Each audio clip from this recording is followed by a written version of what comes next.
Hi guys! Magandang gabi. Welcome back dito sa Gandara SRU channel for Showbiz Update. Andito na naman nga po akong muli, si Gandara, ang nag-iisa ninyong nagmamagandang kachismosang Kimpaw upang magatid sa inyo ng latest update and fresh happenings patungkol po kay Kim Chiu and Paolo Avellino. And syempre para sa gabing ito dahil nalalapit na ang March. Nalalapit na, kakasimula pa lang ng February. Nalalapit na ang March, guys. 26 ang playdate ng Kim Pao. Pag-uusapan nga natin ang kanilang movie na On the Way to North America. Huy, grabehan nga yan. Are you excited na ba, guys? And syempre, bukod dyan, natin din pag-uusapan ang tungkol dito sa pagtingin ni Paolo kay Kim Chiu. Grabihan yon. Abay, napaka-consistent naman talaga. So, ayan, marami tayong pampakilig na update sa inyo guys ngayong gabing ito. Kaya tumutok lamang po kayo sa atin pong mga updates sa araw-araw. Pero bago lahat ng yan, sa mga hindi pa nakaka-subscribe dito sa ating channel, maaari lamang na pindutin po ninyo ang subscribe button at notification bell na nandiyan sa baba para magi updated ka at ma-notify tuwing may bago tayong chika at balita hinggil sa Kimpaw. Basta mga balita na may kinalaman kay Kim Chiu and Paolo Avellino, sagot na natin yan. And for tonight's update, unahin natin pag-usapan ito pong post and i-share ni Ate Chantal. Ayan, ang atin pong admin nakakimpaw fine. Sabi niya dito, pirma ng may karapatan. Wala naman ang Paul sa picture, pero pumirma. Ay! Hashtag My Love Will Make You Disappear in cinemas worldwide. March 26, 2025. Hashtag Kim Pao, hashtag Kim Chiu, and hashtag Paolo Avellino. Eto nga, tingnan natin ang Paolo ng tingnan natin ang Paolo. Tingnan natin ang pirma ng isang Paolo Avellino. Ang pirma ng may karapatan. Hoy, grabehan talaga ate Chantal. Uy, grabe, apaka-pogi. Apaka-pogi nung pirma ni Papi Paulo. Ay, grabihan naman talaga, Pao. May nakikita ka bang hindi namin nakikita? Andyan ba yung picture mo? Or sadyang mayroon ka lang talagang karapatan. Chariza. Uy, grabehan naman talaga. Apakaswerte ng apakaswerte natin Chantal. Ayan, nakapirma po dyan si Papi Paulo Avellino. And apaka-genuine ha ni Papi. Apakabait para pumirma po siya dyan. Knowing na si Kim lang yung nasa picture. So siguro alam ni Paulo na kasasaya natin yan. Kaya may pagpirma siya.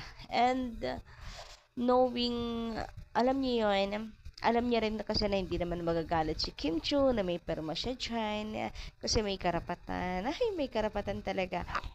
Kaya malaya siya diyaang nakapirma. O, diba? Bongga, apakaswerte. Sana all na lang talaga ate Chantal. So, ayan, deserve naman niya yan dahil talaga naman pong napakasipag ng ating pong kakimpaw fan na yan. Nako, sinasabi ko sa iyo, deserve mo na laging kasama ng kimpaw pagbabiyahe abroad. Hoy, talaga, grabehan yan. And wag mo kaming kakalimutan, mga ayuda, ate Chantal. Anyway, dumako naman tayo ngayon guys dito po sa throwback pictures ni Paula Avellino.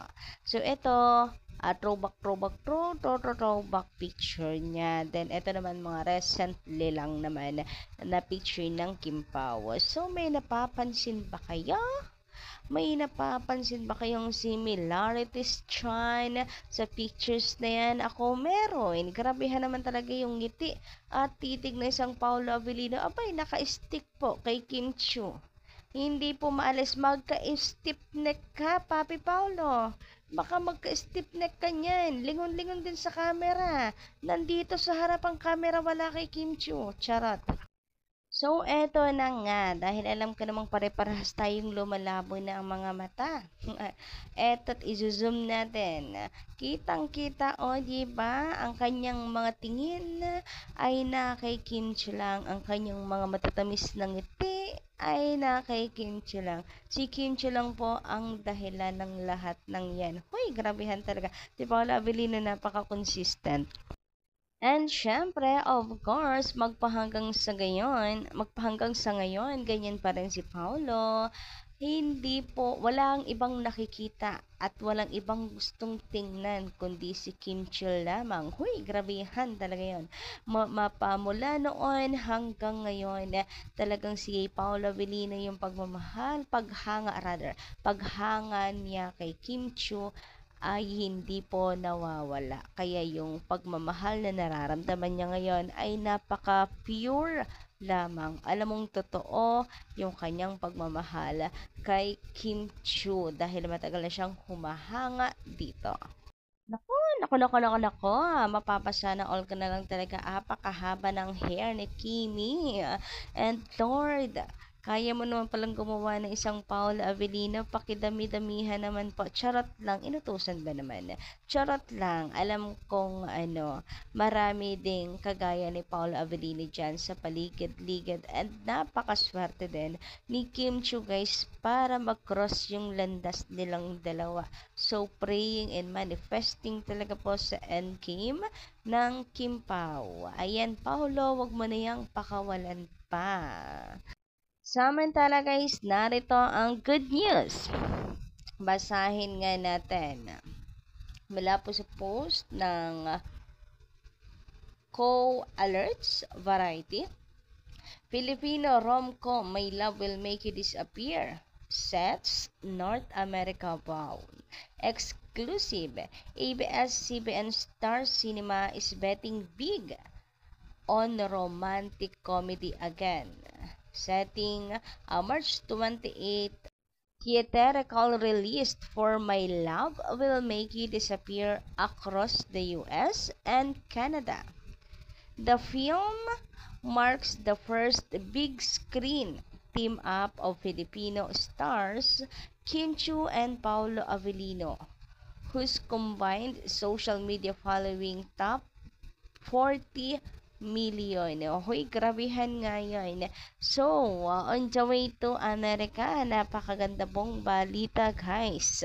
Ayan, talaga naman pong masasabi natin na pinaghandaan. Thank you so much. Sana nga po ay hindi nagkamali sa pag-urong po muli ng petsa ng playdate po ng Kim Pao. Petsa ng playdate ng Kim Pao's movie. Wishing all the best, Star Cinema, and medyo na-disappointment kami nung una, pero ang support namin ay nag-uumapaw pa rin para sa Kim Pao. Samantala, dumako naman nga tayo dito. Grabe, apakaganda ng visual. Speaking of titig, eto na naman nga tayo sa mga tinginan ni Paolo Avellino. Parang hindi na in character, parang in real life talaga.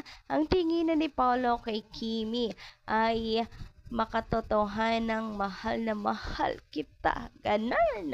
Grabehan naman talaga. Uy, munti ka na mag-kiss. Munti ka na mag-kiss. Mahalikan si Kim Chu. Siguro sa isip-isip niya, sarap ikis naman ng babaeng ito. Apakaganda naman talaga. Uy, grabehan talaga, Gandara. Tino. Kalma lang, ang utak na naman natin lumilipad. So, ayan, pero pera biro, ang ganda ng visual. Ang sarap pagmasdan guys ng Kim Pao. Sabi nga ni totoo nga, parang hindi alam. Talagang totoo. Yung sinabi ni Direk Chad, na talaga namang tumatagos ang chemistry ng Kim Pao. Nag-uumapaw kasi napaka-natural lang.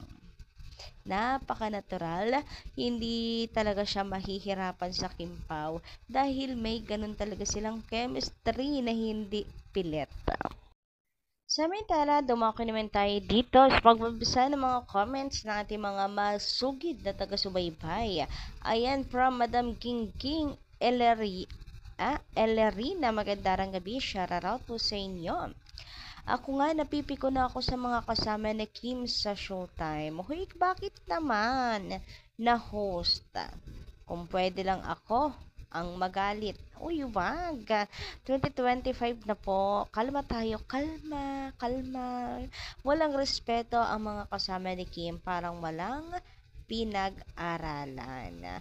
Kung katuwaan lang, huwag ang personal na buhay ang pakialaman nila. Kaya nga inis na ako sa kanila. Nawalan ako ng respeto sa mga kasama ni Kim. Uy, wag naman pong ganyan. So, nagigets ko na konting privacy. Pero come to think of it, kung talaga ayaw ni Kimi, kakausapin niya yan ng personal na alam niya yung pag sila na lang bawas-bawasan, yung pang bawas-bawasan yung panunokso, etc. They want to keep it private. About naman sa pag makiramdam na lang, pwede rin yun no? Makiramdam na lang. Hindi naman lahat ng bagay kailangan sabihin sa'yo. Dapat marunong makiramdam. May point and nagigets ko yun. So, ano na lang siguro, let's just be happy. Ano yung ayuda na naibibigay po sa atin? And samahan natin ng dasal na sana po ay okay lang si Kim Chiu always. So, yun lang. Ano po, mahirap din talagang magsalita gayong hindi natin alam at ganoon kakilala at yung yung lalim ng samahan nila para bulihin nila si Kimi na positive way nga. So, yun lang guys sa ating update ngayong gabing ito. And pa-comment na lang po dyan sa baba ng inyong mga thoughts about our update tonight. So, yun lang. Maraming salamat sa pakikinig and don't forget to click the subscribe button and notification bell for more updates. Maraming salamat and good night.